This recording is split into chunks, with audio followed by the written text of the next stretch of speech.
CM Punk had a choice to make on Monday of which brand he was going to sign with. They were in Cleveland, Ohio, which is a city that has not been kind to him. He debuted there and said that it went so well he got shipped off to OVW.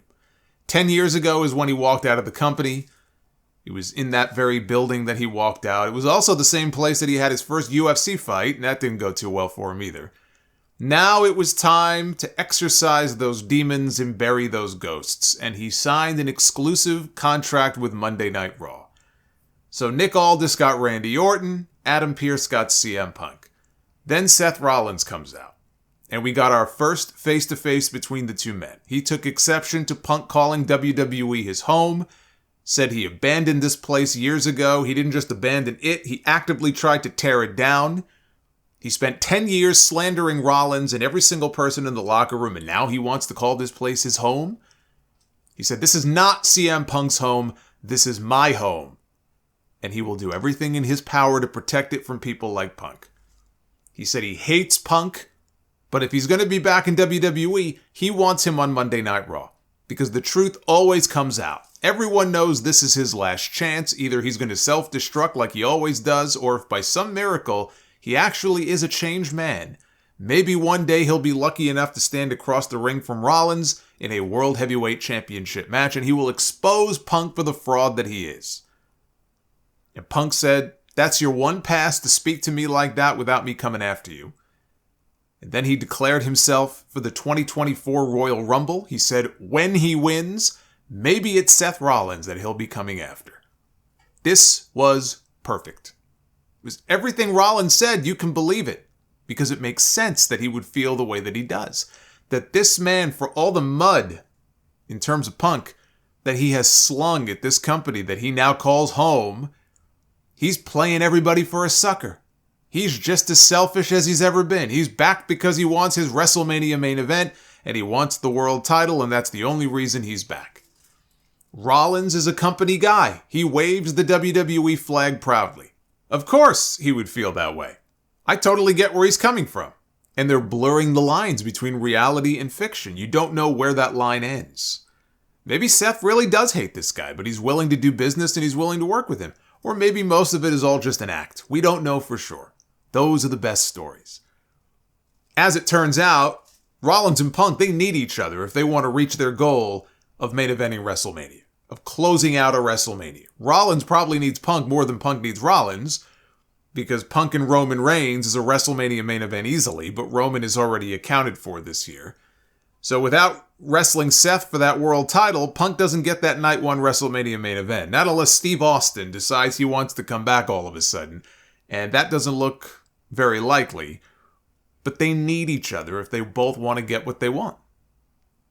Now, a lot of comparisons have been made this week between what Seth Rollins said in his promo about having to protect WWE from Punk and what Hangman Page said in his now infamous workers' rights promo with Punk before Double or Nothing last year, where he said that I'm not so much defending the title against Punk, I'm defending AEW from Punk. Something that made no sense in the context of their story, as evidenced by Punk's reaction to that promo. Even he was wondering what the hell Page was talking about and why he was going into business for himself. There's never been another promo in the history of the business that has cost one company as much as that one. But the biggest difference between the two promos is that Rollins saying it made sense. Hangman saying it only made sense to his friends in the back. That promo was destructive. This promo was constructive. And it will end up making WWE a boatload of money. Punk now enters the Royal Rumble. He and Cody are the only two men to declare so far. They're the two favorites. Cody repeats and he challenges Roman Reigns at WrestleMania. Or Punk wins and he teases that he might challenge Roman at WrestleMania, but ultimately he chooses Seth Rollins. But there's still Sami Zayn, there's Jey Uso, there's Gunther, there's possibly Brock Lesnar, there's LA Knight, AJ Styles, or Randy Orton, whichever one doesn't wrestle Roman that night. A lot of big names in this year's Royal Rumble match. That's going to be a lot of fun. Some people took issue with my saying that Punk and Rollins would be the night one main event when it could easily be night two. Sure it could. CM Punk and Seth Rollins could be a night two WrestleMania main event any other year. Not next year. Roman Reigns is their top champion. He has been champion for over 3 years. If he is losing the title, then this match is headlining night 2. Period. End of story. Rollins is defending his world title against Drew McIntyre on the New Year's Day episode of Raw. Punk is going to be wrestling Dominic Mysterio at Madison Square Garden the day after Christmas, and then again in Los Angeles a few days later at live events. I have a feeling those may be dry runs for the New Year's episode of Raw, and they add Punk against Dom on TV. They also just added Cody Rhodes against Shinsuke Nakamura to the MSG house show in a bull rope match. So that should be another television match unless they add it to the Rumble, which, they could do. I think they'll probably do it on TV, but they could very well. They could add Cody Rhodes against Shinsuke Nakamura in a bull rope match to the Royal Rumble card and have Cody wrestle twice on that show. He beats Nakamura, but takes a real beating in that match, which makes him winning the Rumble again more of an uphill climb. And it would also give him an out if he did not win the Rumble, and then he would have to find another way to get to Roman Reigns. And I really do like the cross-branded Elimination Chamber match idea that Maya pitched in the mailbag last week.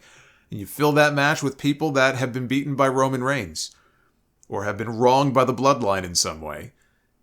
And that's how Cody ultimately gets his path to Roman Reigns.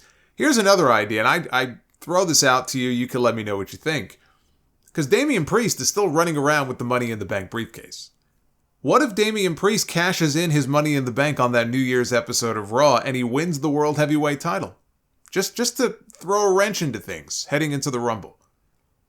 And then Seth wins the belt back at the Royal Rumble off of a botched assist by Finn Balor. We get a triple threat. Rollins, McIntyre, Priest, Balor, and the Judgment Day try to get involved and help, but it blows up in their face. The belt ends up back on Seth. And then Balor and Priest go at it at WrestleMania.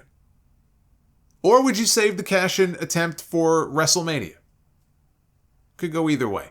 Rollins, by the way, I should mention this, even though I think it's a non-story, but Rollins could become a free agent in 2024. According to Fightful, he and Becky Lynch both, their contracts are believed to be up in June of next year.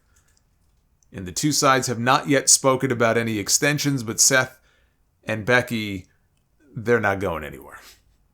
This is a non-story. Look, if we get to April and the reports are still that Becky Lynch and Seth Rollins, two of the biggest stars in the company 2 months out, have still not signed a new deal, or there's some friction between the two sides, then talk to me. But those two are not going anywhere. They're going to get paid. And they're going to get paid to stay in WWE.